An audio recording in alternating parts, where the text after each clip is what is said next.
Welcome back. Panchayat ఎన్నికలు, పల్లెల్లో ఎన్నికల పండుగ వాతావరణం కనిపిస్తున్న పరిస్థితి మనం చూస్తూ ఉన్నాము. అయితే పార్టీలకు ఈ ఎన్నికలతో సంబంధం ఉండాల్సినటువంటి అవసరం లేదు. ఇది పల్లెల్లో ఎన్నికలకు సంబంధించిన అంశం అయినప్పటికీ పార్టీల హడావిడైతే పల్లెల్లో పెద్ద ఎత్తునే కనిపిస్తోంది. ఇంకో రకంగా చెప్పాలంటే ఒకవైపు ఏకగ్రీవాలపైన పార్టీలు కూడా ఫోకస్ పెడుతున్న పరిస్థితి కనిపిస్తోంది. ఒక విధంగా వేలం వెర్రి అని చెప్పొచ్చు. పెద్ద ఎత్తున వేలం వేసి పెద్ద మొత్తంలో డబ్బు, అంటే పంచాయతీలకు అభివృద్ధికి అన్నటువంటి మాట చెప్పి పెద్ద ఎత్తున వేలం దిశగా వెళ్తున్నటువంటి పరిస్థితి కనిపిస్తోంది. అంటే ఇది ఉండడం అనేది ఒకానొక సందర్భంలో ప్రజాస్వామ్యయుతంగా ఉన్నటువంటి పరిస్థితి ఉండదు కదా. సర్పంచ్ ఈ ఎన్నిక అనేది ప్రజలు ఎటుంటారు, అభివృద్ధి ఏంటి, ఎవరు మనకు పని చేసి పెడతారు, ఈ లెక్కలో ఉండాల్సినటువంటి అంశం. ఏకగ్రీవం అన్నటువంటి మాట అంటే ఎన్నికల్లో ఈ డబ్బులు ఇంత పెద్ద మొత్తంలో వృధాగా ఎందుకు ఖర్చు పెట్టాలి, తాగించి తినిపించి ఓట్లు వేయించుకునేందుకు ఎందుకు ఖర్చు పెట్టాలి, అభివృద్ధి దిశగా ఖర్చు పెడితే బాగుంటుంది అన్న ఆలోచన వినడానికి బాగానే ఉంది. కానీ ఇంత వేలంలో ఇంత పెద్ద మొత్తంలో వెచ్చించి ఇలా తీసుకుంటున్నారంటే దీని వెనక ఏముంది, పార్టీల ఇన్వాల్వ్మెంట్ ఎంత ఉంది అనేది మాట్లాడుకోవాల్సినటువంటి అవసరం ఉంది. డిస్కస్ చేద్దాం. గెస్టులు కూడా సిద్ధంగా ఉన్నారు. ప్రస్తుతం స్టూడియోలో మనతో పాటు ఉన్నారు బీఆర్ఎస్ సీనియర్ నాయకులు లక్ష్మీ నరసింహారెడ్డి గారు. నమస్తే అండి, వెల్కమ్ టు ద డిబేట్. నమస్తే. అండ్ బీజేపీ సీనియర్ నాయకులు విఠల్ గారు. విఠల్ సార్ నమస్తే, welcome to the debate. Good morning అండి. ముందుగా విఠల్ గారి దగ్గర నుంచి స్టార్ట్ చేస్తాను. విఠల్ సార్, ఈ ఏకగ్రీవాలపైన మీ అభిప్రాయం ఏంటి? అంటే ఇందులో రెండు వినిపిస్తున్నాయి నాకైతే. అంటే ఎన్నికలు అంటే అది ఊరికే ఆషామాషిగా జరిగేది కాదు, డబ్బుతో కూడుకున్నటువంటి వ్యవహారం. అభ్యర్థి నిలబడ్డ వారికి అలాగే ఉంటుంది, వాళ్ళని సపోర్ట్ చేస్తున్నటువంటి పార్టీలకు అలాగనే ఉంటుంది. సో ఈ క్రమంలో ఈ ఏకగ్రీవం అనేది ఎలా చూడొచ్చు? అభివృద్ధి కోసం ఏకగ్రీవం చేసి ఆ డబ్బును గ్రామాభివృద్ధికి వాడితే బాగానే ఉంటుందా? ఇప్పుడు ఆ వేలం పాటలు అవి చూస్తూ ఉంటే ఏకగ్రీవాల కోసం మీకేమనిపిస్తోంది? ముందుగా మీకు అక్కడ ప్యానల్ ఉన్నటువంటి నరసింహారెడ్డి గారికి, ఇందిరాకి and HMT week secretary good morning తెలియజేస్తూ, దాదాపు 2 సంవత్సరాలు అవుతుందమ్మా తెలంగాణ స్టేట్ లో గ్రామ పంచాయతీకి ఎన్నికలు లేకపోవడం అనేది. ఆలస్యమై మనకు పంచాయతీరాజ్ చట్టం ప్రకారం కానీ లేకపోతే పార్లమెంట్ ఉన్నటువంటి 73-74 అమెండ్మెంట్ ప్రకారం పంచాయతీరాజ్ ఎలక్షన్స్ గడువులోగా విధిగా తప్పనిసరిగా ఎన్నికలు పెట్టాలి. పెట్టకపోతే కేంద్ర ప్రభుత్వం నుంచి వస్తున్నటువంటి నిధులు ఏవైతున్నట్టు 15th కమిషన్ సంబంధించినటువంటి నిధులు రాకుండా పోతాయి. అది ఇప్పుడు దాదాపు 2 సంవత్సరాల నుంచి తెలంగాణ స్టేట్ లో ఎన్నికలు లేని కారణంగా నిధులు ఆగిపోయిన రకంగా చెప్పాలి. అంటే గ్రామాలలో అభివృద్ధి లేదు. ఇవాళ గ్రామాభివృద్ధి అనేది సర్పంచ్ లేకపోతే ఆ విలేజ్ సెక్రటరీ, ఆ పారిశుద్ధ్యము, వాళ్ళకి ఇవ్వాల్సిన జీతాలు, ఇవన్నీ కూడా అస్తవ్యస్తమైనటువంటి వ్యవహారంలో ఉంది. గ్రామాలలో నిధులు అనేది ప్రజలు పన్నుల రూపంలో కట్టారు, కేవలం ప్రభుత్వం ఇస్తున్నట్టు దానిపైన నడవాలి. ఇంకోటి ఎన్నికలు జరగడం అనేది శుభపరిణామం, మనం వెల్కమ్ చేయాలి. అయితే ఈ ఎన్నికలలో ఉన్నటువంటి ప్రక్రియను చూస్తే వార్తలలో చాలా ఆశ్చర్యకరమైనటువంటి వార్తలు వింటున్నాం. ఒక్కొక్కరు ₹1,00,00,000 వేలం పడుతున్నట్టు, 50 లక్షలకు వేలం పడుతున్నట్టు. మీ వేలం వేరేందో అర్థం కావట్లేదు. నిజంగా ఇవి రాజకీయాలకు అతీతంగా, పార్టీలకు అతీతంగా జరగాల్సిన ఎన్నికలు అయినప్పటికీ కూడా గ్రామాలలో గ్రామ పంచాయతీకి మరి ఎందుకు అంత డబ్బు ఖర్చు పెట్టి ఒక సర్పంచ్ కావాలనుకుంటున్నాడు? వేలంలో పాటు పాడి ఇది ఒక వ్యాపారంగా చూస్తున్నారా? లేదంటే కొన్ని గ్రామాలలో ఈ రియల్ ఎస్టేట్ వ్యాపారం చాలా పెద్ద ఎత్తున జరుగుతుంటదమ్మా. ఎందుకంటే గ్రామ పంచాయతీలకి అవకాశం ఉంటది. ఎట్లా అంటే గ్రామ పంచాయతీల పరిధిలో ఉన్నటువంటి ఏదైతే డిటిసిపి అంటే డిటిసిపి లేఅవుట్స్ ఇచ్చినప్పటికీ కూడా ఆ సర్పంచ్ నియంత్రణ ఉంటది అక్కడ ఆయా ప్రాంతాలపైన. సో సహజంగా వెంచర్స్ ఏర్పాటు చేసుకొని రియల్ ఎస్టేట్ వ్యాపారం చేస్తున్నటువంటి గ్రామ పంచాయతీ పరిధిలో ఈ ఎక్కువ వేలం జరుగుతున్నట్టు అనిపిస్తుంది. ఎందుకంటే వీళ్ళు 50 లక్షలు 70 లక్షలు ₹1,00,00,000 మారితే తర్వాత సర్పంచ్ ఎక్కడి నుంచి రికవర్ చేస్తాడు? ఆయా తన ప్రాంతంలో ఉన్న, తన ఆధీనంలో ఉన్నటువంటి రియల్ ఎస్టేట్ వ్యాపారం నుంచి ఏదో ఒకటికి ఆంక్షలు పెట్టో లేకపోతే భయపెట్టో ఆ డబ్బును వసూలు చేసుకోవడానికి అవకాశం ఉంటుంది. లేదంటే ఎందుకు పెడతాడమ్మా ₹1,00,00,000? ఇవాళ మన మొత్తం సమాజం ఎట్లా మారిపోయిందంటే మానవ సంబంధాలని ఆర్థిక సంబంధాలే. ఎక్కడైనా తన ఇంట్లో కానీ ఇంకెవరికైనా ఇంత ఉదారంగా డబ్బులు ఖర్చు పెడతాడా? లేకపోతే దేనికోసం ఖర్చు పెడతాడు? పెడుతుందంటే ఏదో లక్ష్యం ఉంటది. ప్రజాసేవ మాత్రం ఇందులో కనిపించదు. సరే 5 లక్షలు 10 లక్షలు వేలం చేసి ప్రభుత్వం ఇస్తున్న ప్రోత్సాహంతో 10 లక్షలు తీసుకొని అందరు ప్రజలు ఏకగ్రీవంగా ఎన్నుకుంటే అది ఓకే. ఒక మంచి వ్యక్తిని ఎవరు పోటీ చేయొద్దు, ఏకగ్రీవం అయితే ప్రభుత్వం నుంచి ప్రోత్సాహం 10 లక్షలు వస్తుందట, అది అవును న్యాయబద్ధమే. కానీ ఇది ఒక వేలం, ఒక పోస్టుని ఆ పదవిని వేలం పాట వాడడం అనేది చాలా ఆశ్చర్యకరం. అంటే ఈ ఆలోచన యాక్చువల్ గా ఈ ఆలోచన ఏకగ్రీవం చేస్తే ఎన్నికలు నిర్వహించేటువంటి ఆ ఖర్చు ఏదైతే ఉందో అదే గ్రామానికి అభివృద్ధికి ఉపయోగించడం అనేది మంచి ఆలోచన ప్రభుత్వం తరఫు నుంచి. ప్రభుత్వం నుంచి ఆ ప్రోత్సాహం ఉంది కొంతకాలం, చాలా రోజుల నుంచి ఉంది. అది ప్రజలందరూ ఏకగ్రీవంగా ఎన్నుకుంటే, యునానిమస్ అనుకుంటే ప్రభుత్వం నుంచి ఆ ఫండ్ వస్తుంది. కానీ ఇక్కడ యునానిమస్ కాదు కదా, వేలం పాటలు. అంటే గ్రామాల్లో కూర్చొని పెద్దలందరూ నువ్వెంత వాడతావు, ఈ పోస్ట్ కి నువ్వెంత వాడతావు, చివరికి వచ్చిన డబ్బుని గ్రామ పంచాయతీ ఖర్చు పెడతారా? నాకు తెలిసి చట్టబద్ధంగా గ్రామ పంచాయతీ నిధుల్లో అది డిపాజిట్ చేసే అవకాశం ఉండదు. ఎందుకంటే ఇంత పెద్ద అమౌంట్, ₹1 కోటి 50 లక్షలు. సరే, ఇలా చూస్తే ఇండివిజువల్ గా ఈ ఎన్నికలు, ఈ కంటెస్టెంట్స్ ఇవి గ్రామాల్లో ఉండడం కన్నా మళ్ళీ పెద్ద మనుషుల తరహాలోనే ఆ గద్దె దగ్గర కూర్చొని ఎవరికొకరికి కట్టబెట్టడం, అంటే ఇట్లాంటి వేలం వేయడము, ఇటువంటివి అనేది ఎంకరేజ్ చేసినట్టు అనిపిస్తోంది. ఎగ్జాక్ట్లీ అమ్మా, అది గ్రామ అభివృద్ధికి కానీ ఇంకే రకంగా కూడా అది మంచి పరిణామం కాదని నా ఉద్దేశం. ప్రభుత్వం ఇచ్చే ప్రోత్సాహం కోసం ఏకగ్రీవం చేసుకోవడం ఒక పద్ధతి, అది మంచి. ప్రభుత్వం 10 lakhs ఇచ్చేది డైరెక్ట్ గా గ్రామ పంచాయతీ అకౌంట్ లో డిపాజిట్ అవుతుంది, అభివృద్ధి కోసం ఖర్చు పెట్టవచ్చు. కానీ ఇప్పుడు ఈ వేలం పాటలో ఉన్నటువంటి వచ్చిన డబ్బు నాకు తెలిసి, అంటే గవర్నమెంట్ సర్వీస్ లో పనిచేసినాం కాబట్టి, ఈ డబ్బుని ఆ గ్రామ పంచాయతీ అకౌంట్ లో డిపాజిట్ చేయడానికి అయితే వీల్లేదని నా అభిప్రాయం. అది ఎక్కడ పెడతారు అంటే, ఈయన వేలం పాటలో అంటే ఎవరో ఊరు పెద్ద మనిషి దగ్గర పెడతారా, తనాధీనంలో ఉంటాడా, లేదా గ్రామాభివృద్ధికి ఖర్చు పెడతాడా, దేనికోసం చేస్తారు అనేది ప్రశ్న. దీని వేలం పాట వెనకాల ఉన్నది డెఫినెట్ గా రియల్ ఎస్టేట్ వ్యాపార లక్ష్యం అమ్మ, 100%. అది రికవరీ కోసమే ఇంత పెద్ద పెడుతున్నారు. అది వచ్చిన దానిలో మళ్ళీ ఆ ప్రాంతంలో ఉన్నటువంటి రియల్ ఎస్టేట్ వ్యాపారస్తుని, లేఅవుట్ చేసిన వాళ్ళని బెదిరించో నయానో భయానో వసూలు చేసుకుంటారు తప్ప, ఇది ప్రజల పైన ప్రేమ కాదు, గ్రామాభివృద్ధి పైన ప్రేమ కాదు, గ్రామ పంచాయతీ సర్పంచ్ పెద్ద కిరీటం కాదు. సర్పంచ్ పోస్ట్ అనేది ఈ గ్రామాల్లో ఇప్పటికీ, ఆ గతంలో ఒక గౌరవ మర్యాద ఉండేనేమో, కానీ ఇప్పుడైతే ఆ వాతావరణం ఉండదు. సరే, ప్రజలందరూ చైతన్యమత చదువుకున్న వాళ్ళు ఉన్నారు. సర్పంచ్ చేయాల్సింది ఏంటంటే గ్రామాల్లో ఉన్నటువంటి సీసీ రోడ్లు వేయడం, ఆ డ్రైనేజీని బాగు చేయడం, ఊరిని నీట్ గా ఉంచడం. ఇదివరకుల పంచాయతీలు కూడా, గ్రామాలలో పంచాయతీ సర్పంచ్ చెప్పి వినే రకం లేవు. ఒకప్పుడు పెద్దలు ఉండేది. పంచాయతీ అయితే ఊర్లో ఉన్నటువంటి ఏ సమస్య అయినా, సివిల్ తగాదాలైనా ఇంకేదైనా తగాదైనా, ఆ గ్రామ పంచాయతీ కూర్చొని ఒక నిర్ణయం చేసేది. గ్రామాల కేసులు, పోలీస్ స్టేషన్ దాకా పోయేది కాదు. ఇప్పుడు అట్లా ఉండదు. నువ్వెవరు చెప్పేది అని వాళ్ళు చట్టపరంగా వాళ్ళు పోతారు. గ్రామ పంచాయతీ కేవలం ఉన్న నిధులతోటి రోడ్లు, డ్రైనేజ్ చూసుకోవడమే వీధి వాళ్ళ. దానికి ఇంత వేలం వేరే ఎందుకు అర్థం కాదు. అవును. లక్ష్మీ నరసింహారెడ్డి గారు, ఈ ఏకగ్రీవాలపైన ఏంటి మీ ఒపీనియన్ ఏంటి? ముందుగా హెచ్ఎంటీవీ వీక్షకులకు, అదేవిధంగా ప్యానెల్ సభ్యులందరికీ నమస్కారం తెలియజేస్తా ఉన్నాను. ఈరోజు తెలంగాణలో ఏదైతే రెండవ సాధారణ ఎన్నికలు జరుగుతున్నాయో, అంటే మొదటి సాధారణ ఎన్నికలు 2019లో జరిగినాయి, మరి ఇది రెండవ సాధారణ ఎన్నికలు. మరి ఈ రెండవ సాధారణ ఎన్నికలలో గతంలో పంచాయతీరాజ్ వ్యవస్థ ఏర్పాటైనప్పటి నుంచి ఇప్పటి వరకు చూస్తూ ఉంటే, ఇందాక విఠలన్న గారు చెప్పినట్టు గతంలో ఏకగ్రీవాలు అనేటివి చాలా గౌరవంగా జరిగేది. అంటే ఆ ఊరిలో ఉన్నటువంటి పరిస్థితులను బట్టి, ఆ ఊరిలో ఏ వ్యక్తి అయితే గ్రామాన్ని అభివృద్ధి చేస్తాడు, గ్రామంలో ఉన్నటువంటి ప్రజలకు ఎవరైతే పని చేస్తారో, మరి చదువుకున్న వాళ్ళు ఎవరు, విద్యా వ్యవస్థలు, అన్ని అంశాలను పరిగణనలోకి తీసుకొని ఏకగ్రీవాలు అనేది జరిగేది. అయితే గతంలో కూడా ఎన్నికల నిర్వహణ లేకుండా ఏకగ్రీవాలకు పోతే సర్పంచులు కానీ, అంటే ఆ గ్రామ పంచాయతీకి కూడా కొంత ప్రత్యేక నిధులు ఇచ్చినటువంటి, నజరానాలు ఇచ్చినటువంటి పరిస్థితి మనందరం చూసినాం. కానీ ఈరోజు తెలంగాణలో ఏదైతే ఏకగ్రీవాలు జరుగుతున్నాయో చాలా విచిత్రంగా ఉంది. ఎందుకంటే ఇలా దాదాపు మొదటి విడతల ఒక 4236 గ్రామ పంచాయతీలకు నామినేషన్లు స్వీకరిస్తే దాదాపు 159 గ్రామ పంచాయతీలు ఏకగ్రీవం అయిపోయినాయి. అంటే 4% ఆఫ్ ది టోటల్ సర్పంచెస్, 4% సర్పంచులు ఏకగ్రీవాలు చేశారు. ఈ ఏకగ్రీవాలన్నీ ఎట్లా జరిగినాయి? పద్ధతి ప్రకారంగా జరిగినాయా? అధికారికంగా, అంటే ప్రభుత్వం ఏదైతే చట్టంలో ఉన్నటువంటి విధి విధానాలకు లోబడి జరిగినాయా, లేకుంటే దౌర్జన్యాలు, భయాలు, బెదిరింపులు, అధికార పార్టీ యొక్క దుర్వినియోగము, వీటన్నిటితోటి జరిగిందో ఒక్కసారి ఎన్నికల సంఘం అనేది, అంటే మీ ఆరోపణనా అధికార పార్టీ దుర్వినియోగం వల్లనే?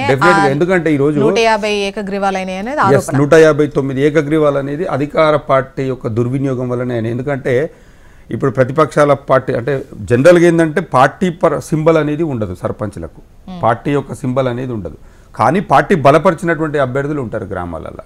ఇప్పుడు అధికారం ఉంది కదా అని చెప్పి అవతల పార్టీ వ్యక్తులను బెదిరించి భయపెట్టించి ప్రలోభాలకు గురి చేసి తాయిలాలు ఇప్పించి అట్లా రకరకాలుగా వాళ్ళని ఇబ్బందులు పెట్టి ఈరోజు చాలా మటుకు సర్పంచ్లను ఏకగ్రీవాలు చేసేటువంటి ప్రయత్నానికి ఈ ప్రభుత్వం తయారవుతున్నది. ఎందుకంటే ఈరోజు జనాలలో వాళ్ళ ఇమేజ్ అనేది డ్యామేజ్ అయిపోయింది, మొత్తం కాంగ్రెస్ పార్టీ యొక్క ఇమేజ్ డ్యామేజ్ అయిపోయింది. ఇంకా కూడా ఇమేజ్ అనేది డ్యామేజ్ కాకుండా కొంత సవరణ చేసుకోవాలి, కొంతవరకు నియంత్రించుకోవాలనేటువంటి క్రమంలోనే ఈ గ్రామాలలో కూడా సర్పంచ్లను మనం గెలిపించుకోవాలనేటువంటి ఉద్దేశంతో అపోజిషన్ పార్టీలో ఉన్నటువంటి సర్పంచ్ అభ్యర్థులను బెదిరిస్తూ ఉన్నారు. నేను ఒక విషయం ఏం చెప్తున్నానంటే ఇది పూర్తిగా రాజ్యాంగ విరుద్ధం. ఏదైతే ఈ ఏకగ్రీవాలు అనేది రాజ్యాంగ విరుద్ధం. అదేవిధంగా ఈ ఎన్నికల కమిషన్ కానీ కలెక్టర్లు కానీ వీళ్ళందరూ ఒకవైపు మొన్న అంటే మంత్రి మాట్లాడినప్పుడు కూడా పొన్నం గారు మాట్లాడినప్పుడు అనుకుంటా జూపల్లి గారు మాట్లాడినప్పుడు కూడా అంటే ఏకగ్రీవాలు అనేవి వాళ్ళంతటా వాళ్ళుగా ఒక గ్రామం వాళ్ళు ఒక డిసైడ్ చేసుకొని ఉంటే మాత్రమే ఇవి ఎంకరేజ్ చేస్తాము. ఎవరైనా బెదిరింపులకు పాల్పడ్డా లేదంటే ఈ విధంగా ఆశ చూపినా కూడా ఇది అప్రజాస్వామికము, దీన్ని మేము ఎట్టి పరిస్థితుల్లో ఎంకరేజ్ చేయము అని చెప్పేసి మొన్న ఒక ప్రెస్ మీట్ పెట్టినట్టు ప్రెస్ మీట్ లో మాట్లాడారు. దానికోసం ప్రెస్ మీట్ పెట్టలేదు. వాళ్ళు జనరల్గా ఏంటంటే ఇప్పుడు ప్రభుత్వం ఏం చేస్తుందంటే వాళ్ళు పేపర్ మీదనే వారి యొక్క కార్యాచరణ ప్రకటిస్తుంది, కానీ క్షేత్రస్థాయిలో గ్రౌండ్ లెవెల్లో రిపోర్ట్కి వెళ్ళి ఆ గ్రామంలో పరిస్థితి కానీ ఆ మండలంలో ఉన్నటువంటి పరిస్థితులను పరిశీలిస్తలేదు. దానికి సంబంధించినటువంటి విషయాలపైన ఏ విధమైనటువంటి చర్యలు తీసుకుంటలేదు. మీకు ఒక ఎగ్జాంపుల్ చెప్తా నేను. ఏదైతే జోగులాంబ గద్వాల జిల్లా ఉంది కదా, అక్కడ మీర్దొడ్డి గ్రామ పంచాయతీలో 90 లక్షలు పెట్టి ఒక సర్పంచ్ గ్రామంలో ఏకగ్రీవమైంది. అదేవిధంగా వీరాపురంలో 50 లక్షలు. ఇట్లా చెప్పుకుంటూ పోతే సూర్యాపేట ఆత్మకూరులో కొత్త తండా అని ఉంది, అక్కడ సర్పంచ్ అభ్యర్థికి 21 లక్ష, ఉప సర్పంచ్ అభ్యర్థి 3 లక్షలు. ఇట్లా చాలా రకాలుగా అంటే దాదాపు 159 గ్రామ పంచాయతీలు ఏవైతే ఏకగ్రీవమైనాయో ఆ గ్రామ పంచాయతీలు మొత్తం కూడా అధికార దుర్వినియోగంతో పార్టీ ఏదైతే అధికారంలో పార్టీ ఉన్నదో కాంగ్రెస్ పార్టీ వాళ్ళ ప్రోద్బలంతో ప్రత్యర్థులను బెదిరించి అక్కడ ఉన్నటువంటి పరిస్థితులను ఆసరాగా చేసుకొని ఈరోజు దక్కించుకునేటువంటి ప్రయత్నం చేయడమే తప్ప వేరే ఏం లేదు. ఇంకొక ముఖ్య విషయం ఏంటంటే నిన్న చూస్తే మన సమీపంలో హైదరాబాద్కి కూతవేటు దూరంలో ఉన్నటువంటి షాద్నగర్ నియోజకవర్గంలో ఫరూక్ నగర్ కంసాన్పల్లి అని గ్రామ పంచాయతీ, అక్కడ ఒక వార్డు సభ్యుడు పోటీ చేస్తే కూడా ఆ వార్డు సభ్యుని 4 రోజులుగా నానా చిత్రహింసలు పెడితే పాపం నిన్న అతను రైల్వే పట్టాల మీద చనిపోయిండని చెప్పి ఈరోజు నేను పేపర్లో నిన్నటి నుంచి వార్తా కథనాలలో వస్తుంది. ఓకే, ఇది గ్రామాల్లో 2 వర్గాల మధ్య నెలకొన్న దాన్ని అధికార పక్షం దీని వెనుక ఉంది, వాళ్ళు వెనుకుండి నడిపిస్తున్నారు అనేటువంటి ఆరోపణ డెఫినెట్గా 100% అధికార పార్టీకి సంబంధించి ఇప్పుడు అధికార దుర్వినియోగం చేస్తున్నారు, డబ్బులకు ఎరేస్తున్నారు వాళ్ళని, అక్కడ ఉన్నటువంటి పరిస్థితులను. ముఖ్యంగా ఈరోజు గ్రామ పంచాయతీ సర్పంచ్ అభ్యర్థి అంటే ఆ గ్రామంలో అన్ని రకాలైనటువంటి అభివృద్ధి కార్యక్రమాలకు ఆ గ్రామంలో ప్రజలకు కావాల్సినటువంటి వసతులను ఏర్పాటు చేస్తాడు అనేటువంటి ఉద్దేశంతో ఎన్నుకోవాలి. ఇలా ఈ వేలం పాటలు వేస్తే వాళ్ళకు లైసెన్స్ వచ్చినట్టు, రేపు వాళ్ళు చేసేటువంటి అక్రమాలకు మేము పలానా సందర్భంలో మేము ఏకగ్రీవం అయితే ఇన్ని డబ్బులు పెట్టి కొనుక్కున్నామని చెప్పి వాళ్ళు గట్టిగా మాట్లాడతారు. రేపు పొద్దున వాళ్ళకు ఒక కరప్షన్ కోసం లైసెన్స్ ఇచ్చినట్టు పరిస్థితి ఉంటుంది. దయచేసి అంటే గ్రామాలలో ఇక్కడ ప్రభుత్వం తీసుకున్నటువంటి ఇనిషియేషన్ గతంలోని అంటే మామూలుగా ఉన్నది ఎప్పటి నుంచో ఉన్నది. అయితే ఇక్కడ ఏకగ్రీవాలు అన్నది ఇక్కడ వేలం వేసుకోమన్నటువంటి లైసెన్స్ ఏకగ్రీవాలకు సంబంధించి లేదు. బట్ గ్రామాల్లో నెలకొన్న పరిస్థితులు, గ్రామాల్లో ఉన్న వ్యక్తులను బట్టి, అక్కడ అంటే సపోర్ట్ చేసే పార్టీలను బట్టి ఇది స్టార్ట్ అయింది. ఇప్పుడు నేనేమంటున్నానంటే గ్రామాల్లో ఒక వ్యక్తికి ఒక పార్టీ సపోర్ట్ చేస్తుంది, ఇంకో వ్యక్తికి ఇంకో పార్టీ సపోర్ట్ చేస్తుంది. మరి వేలం వేస్తున్నారు, ఇన్ని లక్షల డబ్బులు పెట్టి కొంటున్నారని డైరెక్ట్గా వార్తా పత్రికలలోనే వస్తుంది. మరి దీనిపైన ఎలక్షన్ కమిషన్ కానీ కలెక్టర్లు కానీ ఏ విధమైనటువంటి చర్యలు తీసుకుంటారు? ఇప్పటి వరకు తెలంగాణలో 159 గ్రామ పంచాయతీలు ఏకగ్రీవమైనవని చెప్తున్నాం కదా. మరి ఏకగ్రీవమైనటువంటి పంచాయతీల మీద మరి వీళ్ళు ఏమైనా ఎంక్వైరీ చేసినారా? ఏమైనా వాళ్ళు అక్కడ జరిగినటువంటి వాస్తవాలను మరి ప్రజలకు చెప్పేటువంటి ప్రయత్నం ఏమైనా చేసిరా? ఏమీ లేదు. అంటే దాని అర్థం ఏంది అంటే ఖచ్చితంగా ప్రభుత్వం యొక్క ప్రమేయం అనేది ఉంది అనేది కదా దాని అర్థం. ప్రభుత్వము అంటే ఇప్పుడు ఉన్నటువంటి కాంగ్రెస్ నాయకులు అధికారం ఉంది కదా అని చెప్పి భయభ్రాంతులను చేస్తారు గ్రామాలలో. అంటే ఎక్కడికక్కడ వాళ్ళని డబ్బులు పెట్టి కొనాలనేటువంటి ప్రయత్నం తప్ప వేరేది ఏం జరుగుతలేదు గ్రామాలలో. ఇలా గ్రామాలు అభివృద్ధి చేయాలనేటువంటి ఆకాంక్షను పక్కకు పెట్టి డబ్బులు ఇచ్చినోనికి సర్పంచ్ ఇవ్వాలనేటువంటి ఆకాంక్షకే ఎక్కువ మొగ్గు చూపుతున్నది. ఒకసారి కాంగ్రెస్ వాయిస్ కూడా తీసుకుందాము. ఇందిరా శోభన్ గారు కాంగ్రెస్ సీనియర్ నాయకురాలు డిబేట్లో జాయిన్ అయ్యారు. నమస్తే అండి ఇందిరా గారు, వెల్కమ్ టు ద డిబేట్. ముందుగా ఈ ఏకగ్రీవాలపైన మీ అభిప్రాయం చెప్పిన తర్వాత అంటే అధికార పక్షం పైన వచ్చిన ఆరోపణలపైన సమాధానం చెప్తారు. ఫస్ట్ ఆఫ్ ఆల్ ప్యానల్లో ఉన్నటువంటి సోదరులకు, మీకు అలాగే హెచ్ఎండి ప్రేక్షకులకు గుడ్ మార్నింగ్ అండి. సో ఇవాళ గ్రామాలలో, గల్లీలలో, వాడలలో పంచాయతీ నగరాన మోగిందన్నది వాస్తవం. దానికి సంబంధించి ఇది ఏ సింబల్ పైన వచ్చే ఎన్నిక కాదు. ఎవరైనా అక్కడ లోకల్లో ఉన్నటువంటి, స్థానికంగా ఉన్నటువంటి బలమైనటువంటి నాయకులు, ప్రజాసేవ ఉన్నటువంటి నాయకులు, ప్రజలు మెచ్చేటువంటి నాయకులు ఉన్నటువంటి వాళ్ళకి అక్కడ ఉన్నటువంటి వాళ్ళు ఎలక్ట్ చేసుకునేటువంటి పరిస్థితి. సో దాంట్లో ఉన్నటువంటి దాంట్లో ఆయా పార్టీలు వాళ్ళకు ఇష్టమైతే మద్దతు తెలుపుతాయి, లేదంటే లేదనేది యాక్చువల్గా ఈ ఎన్నిక యొక్క ప్రక్రియ. గత బీఆర్ఎస్ హయాంలో కూడా మనం చూస్తున్నాం, ఎక్కడ అయితే గ్రామ పంచాయతీల్లో వాళ్ళకి కాంగ్రెస్ బలంగా ఉంటుందో ఆ ప్రాంతాలలో క్యాండిడేట్ను కూడా నిలబెట్టకుండా బీఆర్ఎస్ అధికారాన్ని ఎంత దుర్వినియోగం చేసిందో నేను పెద్దగా కొత్తగా చెప్పాల్సినటువంటి అవసరం లేదు. అన్నిటికన్నా ఇంపార్టెంట్ యునానిమస్ గా చేస్తాం. గ్రామ పంచాయతీ సర్పంచ్లు ఎన్నుకున్నట్లయితే మీకు మేము ఆ రోజు 5 లక్షల రూపాయలు ఇస్తామని నజరా ప్రకటించి కూడా అవి ఏమి ఇవ్వనటువంటి దాఖలాలు కూడా మనం చూస్తున్నాం. బట్ ఇవాళ కాంగ్రెస్ పార్టీ ఎక్కడా కూడా లోకల్ బాడీకి సంబంధించిన గ్రామ పంచాయతీ ఎన్నికలు, సర్పంచ్ ఎన్నికలు, గ్రామ పెద్దకు సంబంధించిన దానికి ఎక్కడా కూడా డైరెక్ట్ గా ఇన్వాల్వ్మెంట్ అన్నది ఎక్కడ కనిపించట్లేదు అన్నది వాస్తవం. మీరు మీ ఎన్నిక మీది, మీరు చేసుకోండి. మీకు లోకల్లో ఉన్నటువంటి నేపథ్యంలో మీ గ్రామాన్ని అభివృద్ధి చెందాలంటే ఏముండాలండి. మొన్న మహబూబ్నగర్ వెళ్ళినప్పుడు రేవంత్ అన్న ముఖ్యమంత్రిగా ఒక మంచి విషయం చెప్పారు. 10 సంవత్సరాలు ఎవరెవరికో ఓట్లు వేశారు, మీ బిడ్డగా నేను ఇక్కడ ఉన్నాను, అభివృద్ధి డెవలప్మెంట్ జరగాలని ఒక్కసారి అన్ని కూడా పార్టీలకు అతీతంగా అనుకొని వెనకబడ్డ పాలమూరుని మనం అభివృద్ధి చేసుకుందాం, మీ యొక్క ఉన్నటువంటి వాటిని ఏదైనా ఉంటే నా దృష్టికి తీసుకురండి, నేను మరిన్ని నిధులు ఇచ్చి డెవలప్ చేయడం కోసం నా వంతుగా నా ప్రయత్నం చేస్తాను, పుట్టిన రుణం తీర్చుకోవడానికి నాకు ఒక అవకాశం వచ్చిందని చెప్పడం జరిగింది.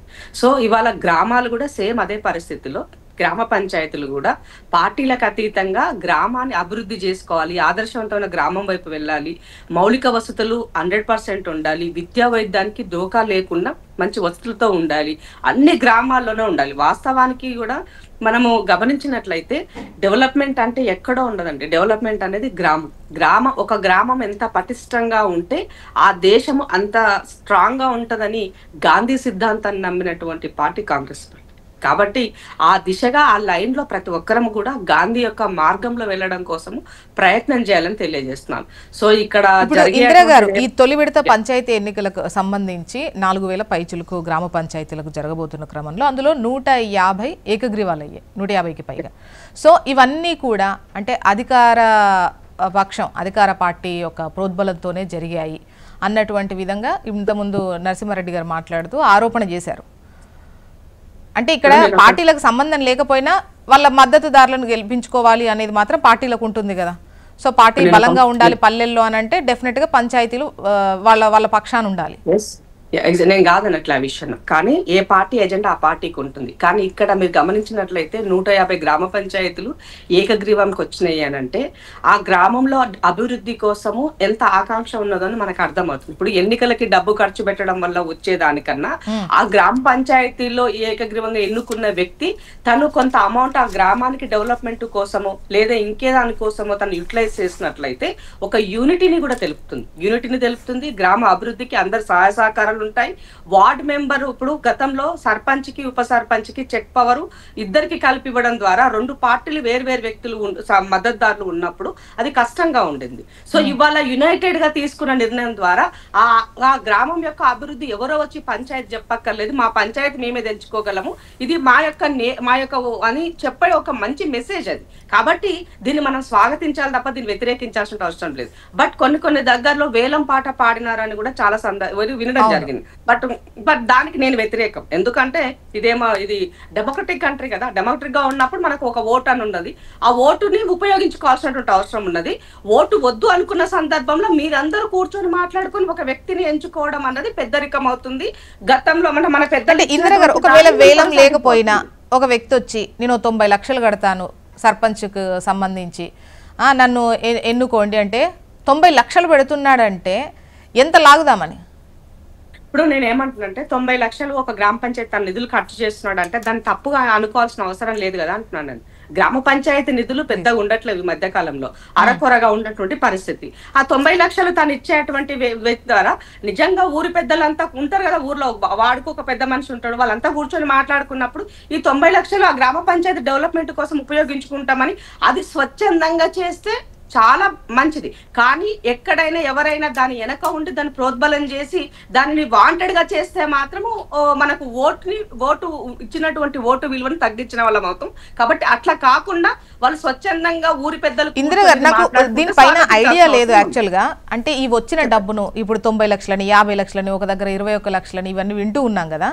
సో ఈ డబ్బు అంతా ఎక్కడ పెడతారు అంటే ఇప్పుడు ఏకగ్రీవాలు అయ్యాయి అనుకోండి, ప్రభుత్వం తరఫున వచ్చేది ఈ పంచాయతీ దానికి సంబంధించిన డిపాజిషన్లో ఉంటుంది.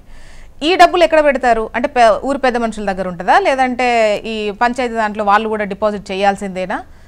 ఇప్పుడు విలేజ్ డెవలప్మెంట్ కమిటీస్ అని కొన్ని ఇంటర్నల్ గా ఏర్పాటు చేసుకున్నటువంటి గ్రామ పంచాయతీలు కూడా మనం చూస్తున్నాం. సో వాళ్ళు ఏం చేస్తారంటే ఊరికి సంబంధించినటువంటి అమౌంట్ ఏదైనా ఉన్నట్టయితే ఇప్పుడు చట్టపరంగా ప్రభుత్వ పరంగా వచ్చేటువంటిదేమో పంచాయతీ సెక్రటరీ చేస్తారు.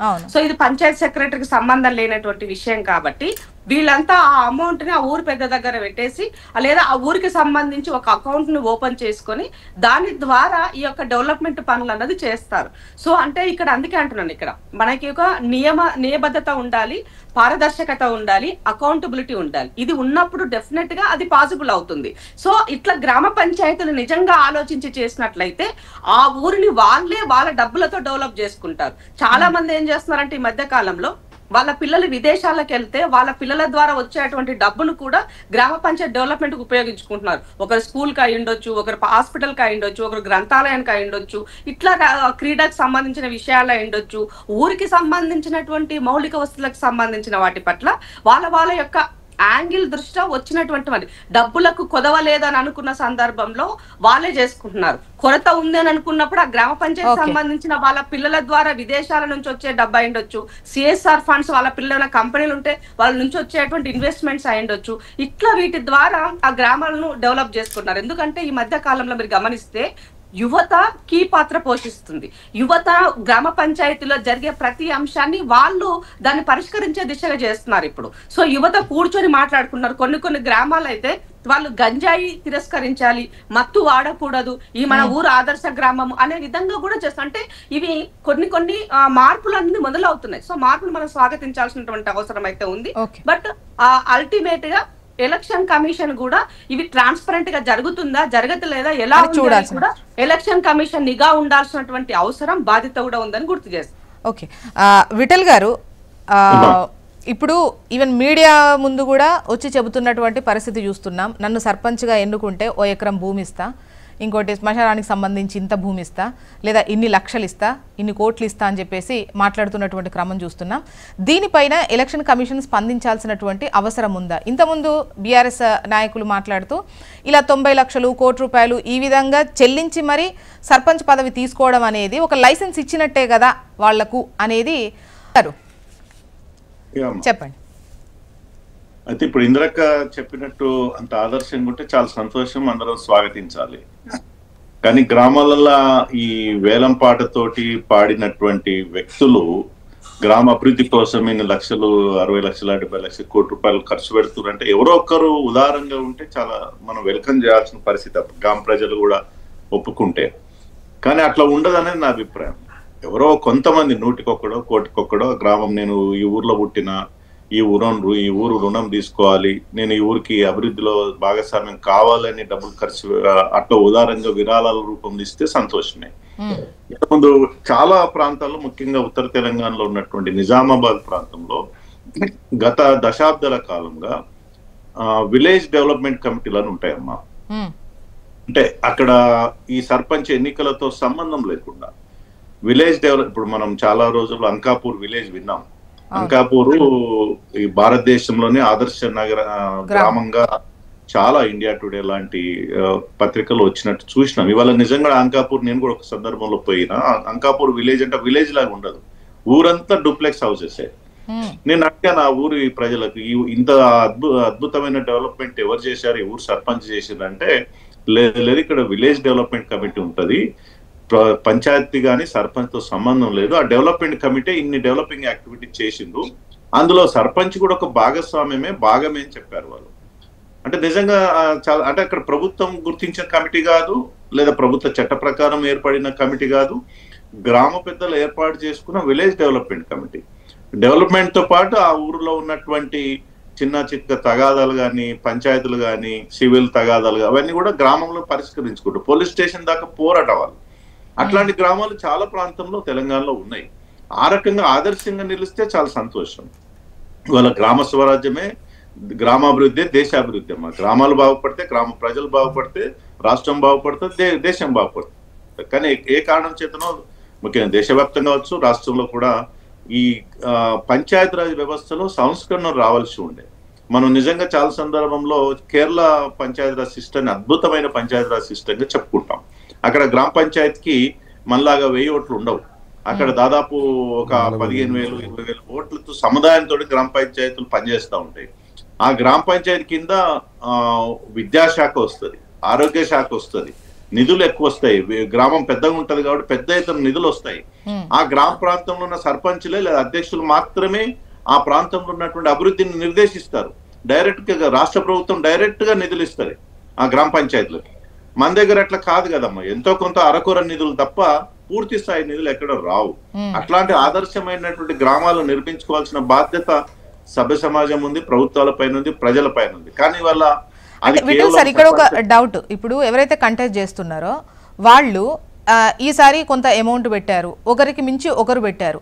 బట్ నెక్స్ట్ టైం మళ్ళీ ఎన్నికలు వచ్చేసరికి ఓకే, డబ్బులు ఉంటేనే మనం అభ్యర్థులుగా పోటీ చేయాల్సినటువంటి అవసరం ఉంటుంది, మనం అంతా పెట్టుకోలేము అని చెప్పేసి వాటి గురించి ఆలోచించిన కూడా ఒక్కసారి ఏకగ్రీవము లేదా ఈ వేలం ద్వారా లేదా అభ్యర్థుల నుండి కనుక మనం డబ్బు తీసుకొని గ్రామ డెవలప్మెంట్ కోసం ఎవరైతే పోటీ చేస్తున్నారో వాళ్ళ దగ్గర నుండి డబ్బు తీసుకొని పోటీ అనేది పోటీ లేకుండా చేసినట్టయితే ఇంకా నెక్స్ట్ డబ్బు పెట్టేటువంటి ఆనవాయితీ కొనసాగే అవకాశం ఉంటుంది. అంటే అభ్యర్థులు ఎవరైతే పోటీ చేస్తారో వాళ్ళు డబ్బులు ప్రతి అంటే టర్మ్ కి సర్దుకోవాల్సి ఉంటుంది. ఈసారి 30 సర్దాము, తర్వాత 50 సర్దుదాము, సో మనమే సర్పంచ్ అన్నటువంటి లెక్కలోకి ప్రజలు వెళ్ళిపోతారు. ఇంకా ఆ గ్రామాల్లో ఆ చిన్న ఉన్నటువంటి యూనిట్ అది ఎప్పటికీ ఎన్నికలు అనేది అంటే పంచాయతీ ఎన్నికలు అనేది ఫేస్ చేసే అవకాశాలు ఉండవు. ఒకసారి జరిగిందంటే అది ఆనవాయితీగా ఉండే ప్రమాదం ఉంది అని అనిపిస్తోంది. 100% అమ్మా. ఎందుకంటే అది వేలం పాటలో పాడుకున్నటువంటి పోస్ట్ది నేను ఇంతకుముందు మనం ప్రారంభంలో మాట్లాడినట్టు ఆ వ్యక్తికి గ్రామం పైన ప్రేమ ఎందుకు ఉంటుందమ్మా? డెఫినెట్ గా రికవరీ కోసం ప్రయత్నం చేస్తాడు ప్రారంభం నుంచే. దురదృష్టం కొద్ది ఏంటంటే తెలంగాణలో దేశవ్యాప్తంగా సంస్కృతి పెరుగుతుంది. ఏ ఎన్నికలైనా ప్రజలు కూడా అట్లా తయారయ్యారు. ప్రజల్ని తప్పట్టడం అనుకోవచ్చు. ఎన్నికలు అంటే ఓట్లు అంటేనే డబ్బులు. మా ఇంట్లో 5 ఓట్లు ఉన్నాయి, 10 ఓట్లు ఎన్ని ఇస్తారు? మన సర్పంచ్ ఎమ్మెల్యే ఎలక్షన్లు ఎన్ని ఇచ్చిండ్రు, పార్లమెంట్ ఎన్ని ఇచ్చిండ్రు, ఇప్పుడు ఎన్ని ఇస్తారు? ఈ విష సంస్కృతి గ్రామాల వరకు కూడా పోయింది.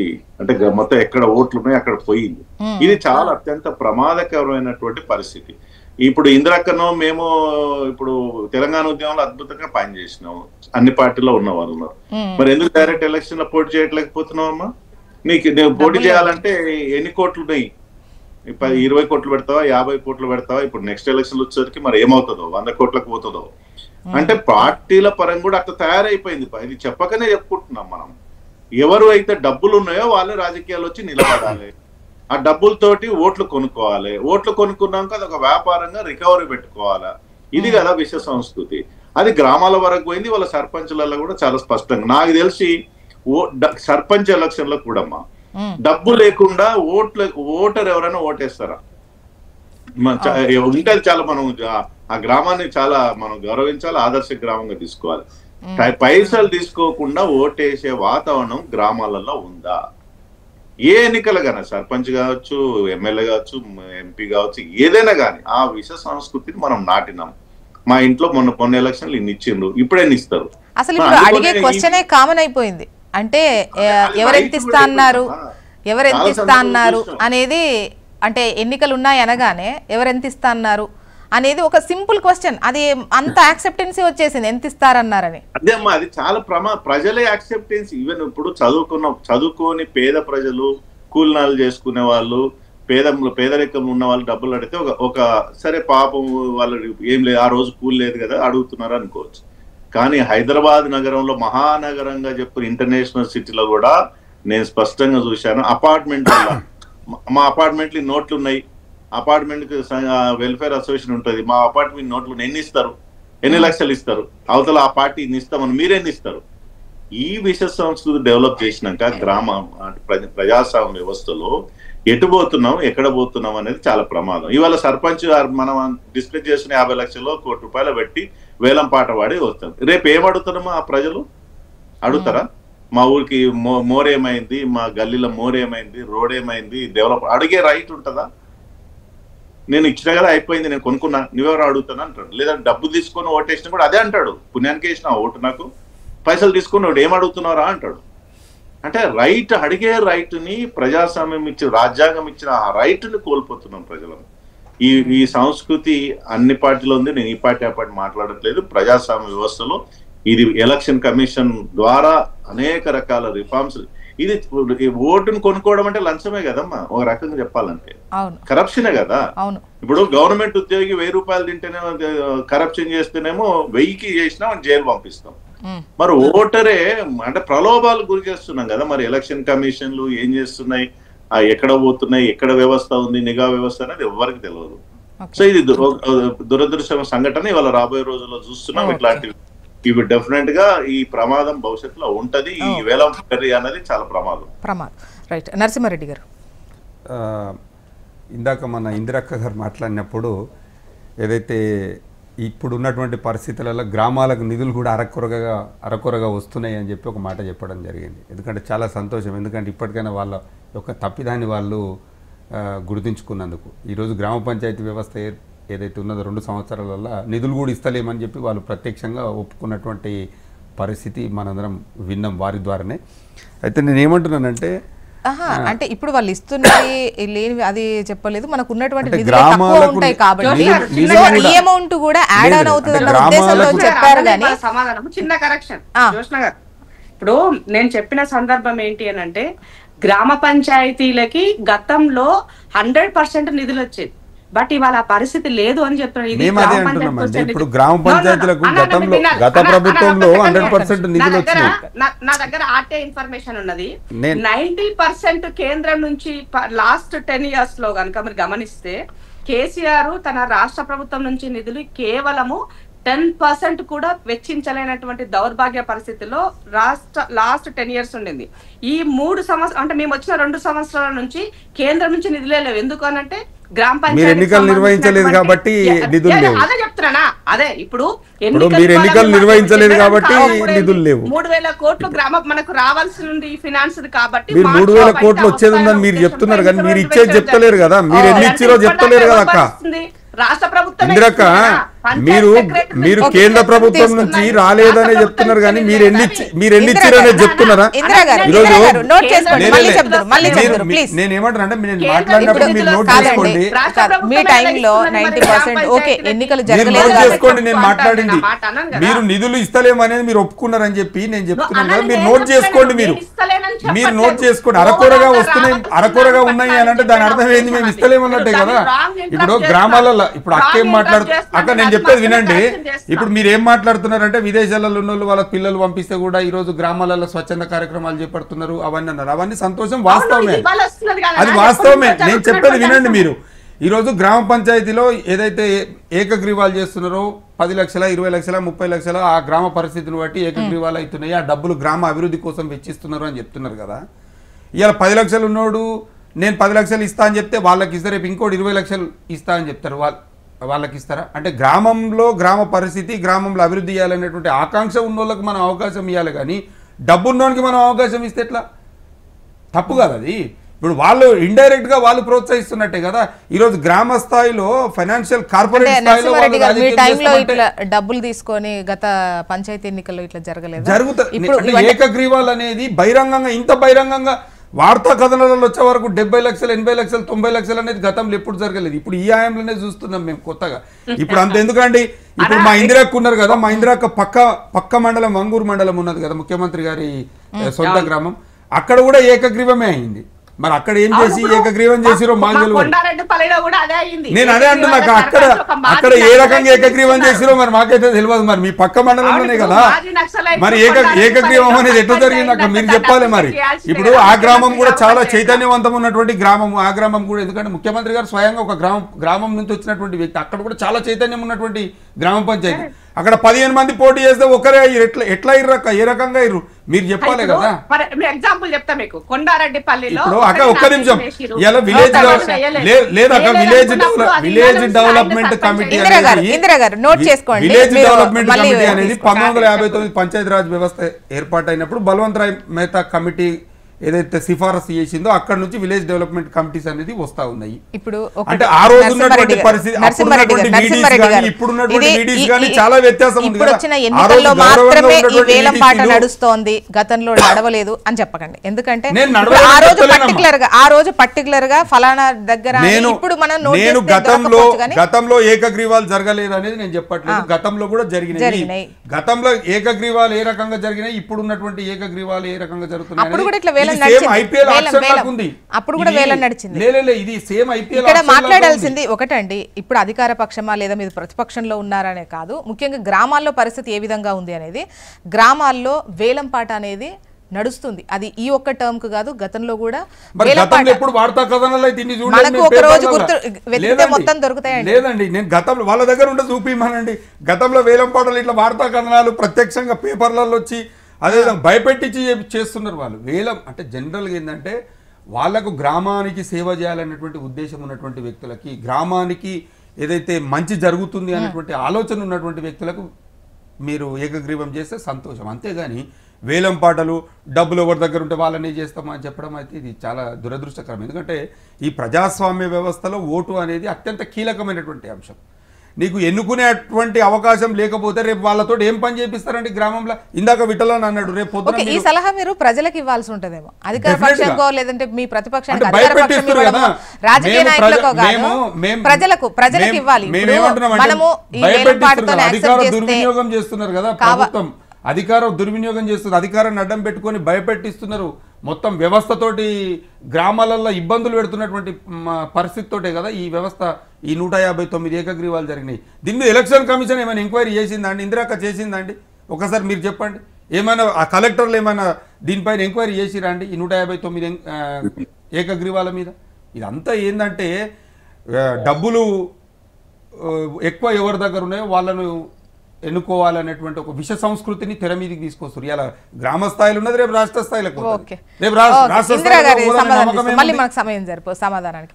విఠల్ గారు మీరు ఒక లైన్ లో చెప్పగలిగితే చెప్పండి, ఎందుకంటే ఇప్పుడు ఇందిరా గారు మాట్లాడతారు. మీరేమైనా చెప్దాం అనుకుంటున్నారా? నేనేమంటున్నానంటే ఇప్పుడు ఇందిరక్క అన్నది నిధులు అనేది సహజంగా గ్రామ పంచాయతీకి గతంలో చాలా రకాల నిధులు ఉండేవి. అంటే కేంద్ర ప్రభుత్వం నుంచి రాష్ట్ర ప్రభుత్వం ఏ కారణం చేతనో ఇప్పుడు రిజిస్ట్రేషన్ సంబంధించిన నిధులు ఆపేశారు. నాకున్న ఇన్ఫర్మేషన్ ఆయా ప్రాంతాల్లో ఉన్నటువంటి రిజిస్ట్రేషన్ అయితే గ్రామ పంచాయతీలకు వెళ్ళేది ఆ వాటా, అది లేనట్టుగా నాకు ఇన్ఫర్మేషన్ కరెక్ట్ చేసుకోవాలి, ఇందులో కూడా చెప్పాలి. రెండోదేమో గత దశాబ్దాల కాలంలో మొదటి విడత గ్రామ పంచాయతీ సంబంధించిన నిధులన్నీ కూడా రాష్ట్ర ప్రభుత్వానికి ఇచ్చేది. ఆ రాష్ట్ర ప్రభుత్వం ఏం చేసేది దాన్ని డైవర్ట్ చేయడము, గ్రామ పంచాయతీలు ఇవ్వకుండా ఇంకో దానికి వాడుకునేది జరిగేది. అప్పుడు కేంద్ర ప్రభుత్వం తీసుకున్న నిర్ణయం ఏంటంటే డైరెక్ట్ గా గ్రామ పంచాయతీలకు అకౌంట్లకు ట్రాన్స్ఫర్ చేస్తుంది. వాళ్ళ గత 5-6 సంవత్సరాల నుంచి అనుకుంటా, బహుశా 2-3 సంవత్సరాలు కావచ్చు, సర్పంచ్ అకౌంట్లకే డైరెక్ట్ కేంద్ర ప్రభుత్వం నిధులు ఇస్తుంది. ఆ నిధులతోటి వాళ్ళ గ్రామాలల్లో మోరీలు కావచ్చు, సిసి రోడ్లు కావచ్చు, లేదైతే శ్మశాన వాటికలు కావచ్చు, లేదా రైతు వేదికలు కావచ్చు, 10% రాష్ట్ర ప్రభుత్వం ఇవ్వాలి, కొన్ని సందర్భాలు ఇస్తుంది, కొన్ని సందర్భాలు ఇవ్వదు. సో ఇవాళ గ్రామాలు ఎంతో కొంత అభివృద్ధి కనిపిస్తుందంటే కేంద్రం ఇచ్చే 15 ఫైనాన్స్ కమిషన్ డైరెక్ట్ గా వచ్చే నిధులు. ఇవాళ ఆ నిధులు 2 ఏళ్ల నుంచి ఆగిపోయినాయి. రాష్ట్ర ప్రభుత్వం ఎంతో కొంత ఆదుకుంటుంది. బట్ ఇప్పుడు ఎన్నికలు జరగడం పరిణామము. బట్ నేనేమంటున్నానంటే కేరళ మోడల్లో, అంటే మనం అందరం వాళ్ళ అన్ని పార్టీలు ఆలోచించాలి.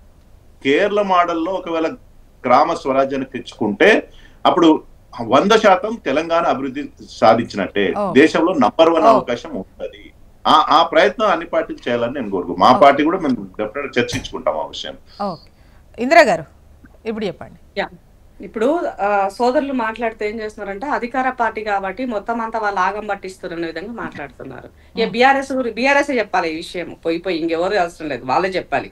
10 సంవత్సరాలు గ్రామ పంచాయతీల్లో ఎంత దారుణాతి దారుణంగా అంటే అసలు ఒక్కరిని కూడా గెలిచినోని ఆ పార్టీలోనే ఉండని లేదండి. వాళ్ళు మొత్తం అంతా అధికార పార్టీ అని మొత్తం అదే పనిలో ఉన్నారు వాళ్ళు. మీరు మాట్లాడితే ఎట్లా? దానికి తోడు ఎలక్షన్ కమిషన్ ఇదంతా చేసిందా, అధికార పార్టీ వీటిని గురించి గమనించిందా? 150 గ్రామ పంచాయతీలు ఏకగ్రీవం అయితేనంటే ఇప్పుడు గ్రామ పంచాయతీల్లో ఆ సిటిజన్ కు ఉన్నటువంటి స్వేచ్ఛను హరించే హక్కు నాకు లేదు. వాళ్ళు స్వచ్ఛందంగా తీసుకున్న నిర్ణయానికి నేను అడ్డుపడే రైట్ నాకు లేదు. కానీ అది రాజ్యాంగానికి లోబడి ఎలక్షన్ కమిషన్ కి లోబడి ఆ పని జరిగితే డెఫినెట్ గా ఇవైనా మీనైనా ఎవరైనా కూడా దాన్ని మాట్లాడేటువంటి ప్రసక్తి ఉండదన్నది గమనించాలని తెలియజేస్తున్నా. ఇంకో విషయం అడిగారు, అంటే ఈ అంశాన్ని వ్యవస్థలు కూడా వెరీ నార్మలైజ్డ్ థింగ్ గా చూస్తున్నాయేమో అని అనిపిస్తోంది. ఎందుకంటే ఇప్పుడు ఒకరు వచ్చి 90 లక్షలు ఇస్తున్నా నన్ను సర్పంచ్ గా గెలిపిస్తే అన్నప్పుడు ఇస్తున్నారు, ఓకే, దాన్ని ఏ విధంగా డిపాజిట్ చేయాలి, ఏంటి, ఎక్కడి నుంచి వచ్చింది? ఇప్పుడు చిన్న అమౌంట్ మనం ట్రాన్సాక్షన్స్కే ఐటీ అనేది మనకు నోటీసులు పంపుతున్న క్రమంలో సో ఎందుకు ఇస్తున్నారు ఏంటి? ఎన్నికల టైంలో ఇప్పుడు మనం ట్రావెల్ చేసే టైంలో కూడా ఎన్నికల కోడ్ ఉన్నప్పుడు చెక్ చేస్తారు, డబ్బులకు సంబంధించినటువంటి పత్రాలు చూపించకపోతే తీసే స్వాధీనం చేసుకుంటారు, ఇన్ని నడుస్తూ ఉంటాయి. బట్ గ్రామాల్లో ఎందుకు ఇంత చూసి చూడనట్టుగా ఇంత నార్మల్ గా వదిలేయడం ఎందుకు? నేను ఒకటి చెప్తాను మీకు, అప్పటికప్పుడు 90 లక్షలు లిక్విడ్ క్యాష్ తీసుకొచ్చి ఎవరు పెట్టరు. ఎలక్షన్ కోడ్ అమల్లో ఉన్నప్పుడు ఎవరు కూడా ఆ లిక్విడ్ క్యాష్ ముందు పెట్టారన్నది గమనించాలి. రెండో విషయం ఏంటంటే అసలు ఈ రాష్ట్రంలో ఎన్నిక ఇంత కాస్ట్లీ అవ్వడానికి కారణం ఎవరు? కేసీఆర్ గారు. అది ఎన్నిక ఏదైనా కానీ డబ్బే ఎన్నిక అనే విధంగా వాళ్ళు చేస్తున్నారు. ఇవాళ మిగతా పార్టీలు వాళ్ళు ఉన్న 10 సంవత్సరాల్లో మేము ఎందుకు వెనకబడిపోయినాయంటే because of lacking of money. మా దగ్గర ప్రజాబలం ఉన్నప్పటికీ కూడా మనీ బలం లేకపోవడం వల్ల చాలా సార్లు వెనకబడిపోయినా వినాలా? మీరు దాచుకున్న డబ్బుతోన ప్రతి ఎన్నిక ఇవాళ మీ పార్టీ నుంచే బీఫామ్ ఇస్తుంది, డబ్బులు ఇచ్చి పంపిస్తారు. మిగతా పార్టీల దగ్గర ఆ పరిస్థితి లేదు. ఒక ప్రాంతీయ పార్టీ యొక్క పార్టీ ఫండ్ 1800 కోట్ల రూపాయలు ఉంటే ఒక నేషనల్ పార్టీగా 120 సంవత్సరాలు ఉన్న కాంగ్రెస్ పార్టీ దగ్గర ఆ పరిస్థితి లేదు అని చెప్తున్నాను మీకు. అంటే నయానా భయానా అది క్విడ్ ప్రోకోలో ఎన్ని రకాలుగా సమాజానికి తెలుసు. అది చర్చ వేరు. ఇంకొకటి చెప్తా మీకు చివరిగా, 2019 పార్లమెంట్ ఎలక్షన్ కనుక మీరు గమనించినట్లయితే కేసీఆర్ గారు ఎంపీ క్యాండిడేట్లు అనౌన్స్ చేసిన వాళ్ళందరూ కూడా అరాజ్ పాట పాడినట్టే వేలం, ఎవరి దగ్గర ఎక్కువ డబ్బు ఉండి ఎవరు పారిశ్రామికవేత్తలు అయితే వాళ్ళని తీసుకొచ్చి టికెట్లు ఇచ్చినారు. ఆ సందర్భంలో ప్రజలు కూడా వాళ్ళకి గుణపాఠం చెప్తున్నారు. మీరు అది గమనించినారో లేదో. కాబట్టి మీరు డబ్బుల గురించి ఎన్నికల గురించి మాట్లాడితే ఎట్లా? అది కాదు కదా. కానీ వాళ్ళని వదిలేయండి ఇందిరా గారు, గ్రామాల్లో ఈ పరిస్థితిని ఎట్లా చూడాలి? రెండో విషయం, గ్రామ పంచాయతీ ఎన్నిక అనేది పూర్తిగా పార్టీలకు సంబంధం లేకుండా, పార్టీ సింబల్ లేకుండా జరిగే ఎన్నిక. వాళ్ళు నిర్ణయించుకున్నటువంటి ఎన్నిక కాబట్టి వాళ్ళు చేసేదాన్ని మనం గౌరవించాల్సిన అవసరం ఉంది. అరాజ్ పాట వాడితే నేను దానికి వ్యతిరేకము, నేను దాన్ని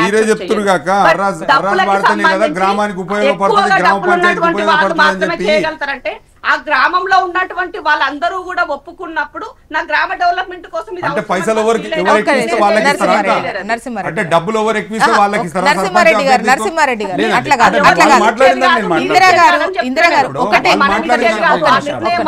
ఇప్పుడు ప్రభుత్వం నుంచి అంటే సెంట్రల్ నుంచి వస్తోంది, ఎట్ ద సేమ్ టైం మీరు పెట్టాల్సినటువంటి అమౌంట్ సరిగా లేదు కాబట్టి, తక్కువ ఉంది కాబట్టి, సో గ్రామాలు వాళ్ళ డబ్బును వెతుక్కుంటే, వాళ్ళ నిధులను ఎత్తుక్కుంటే బాగుంటది అన్న ఉద్దేశంతో ఇది బెటరే అన్నటువంటి ఉద్దేశమా? ఈ సిచ్యువేషన్ బెటర్ అనేది ఉద్దేశమా? ఇప్పుడు నేనేమంటా అంటే గ్రామం అభివృద్ధి జరగాలంటే నిధులు కావాలని వాళ్ళు అనుకుంటానని చెప్తున్నా అంతవరకు నేను. కానీ అదే అల్టిమేట్ అని నేను చెప్పట్లేదు. అదే అల్టిమేట్ అని నేను చెప్పట్లేదు. రెండో విషయం ఏంటి అని అంటే ఇంకొంతమందికి ఇంకొక మాట కూడా చెప్పారు. ముఖ్యమంత్రి గారికి మండలంలో, ఒంగూరు మండలంలో అంటే అవును మా పక్క మండలమే, ముఖ్యమంత్రి గారి గ్రామ పంచాయతీల్లో ఒక్కడే నామినేషన్ వేశారు మాజీ నక్సలైట్. కాబట్టి ఆయన సర్పంచ్ గా ఏకగ్రీవంగా ఎన్నికైనారు. దాన్ని మనం కాదనలేం కదా. వాళ్ళు ఎవరు వేయలేదంటే వాళ్ళకి ఇంట్రెస్ట్ లేదేమో. డెఫినెట్ గా అండి, ఏకగ్రీవాలకు ప్రభుత్వాలు ప్రోత్సాహకం అందించాలి అనేది ఒక మంచి నిర్ణయం. నిజం చెప్పాలంటే ఎన్నికలకు ఇంత పెద్ద మొత్తంలో ఖర్చు పెట్టడం కన్నా అదే గ్రామ అభివృద్ధికి ఉపయోగపడుతుంది అన్నటువంటి ఒక మంచి లైన్ తో స్టార్ట్ అయింది.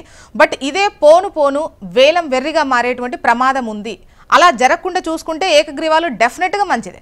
ముఖ్యంగా ఇక్కడ డబ్బు అనేది ఇంపార్టెంట్గా చూడకుండా ముఖ్యంగా గ్రామ అభివృద్ధి, గ్రామ డెవలప్మెంట్ కోసము అక్కడ ఉన్నటువంటి యువత కావచ్చు, మిగతా వాళ్ళు ఆలోచించి ఒక నిర్ణయం తీసుకొని కలిసికట్టుగా ఉన్నటువంటి గ్రామాలు ఉంటాయి కదా, అక్కడ డెఫినెట్గా ఏకగ్రీవం మంచిదే.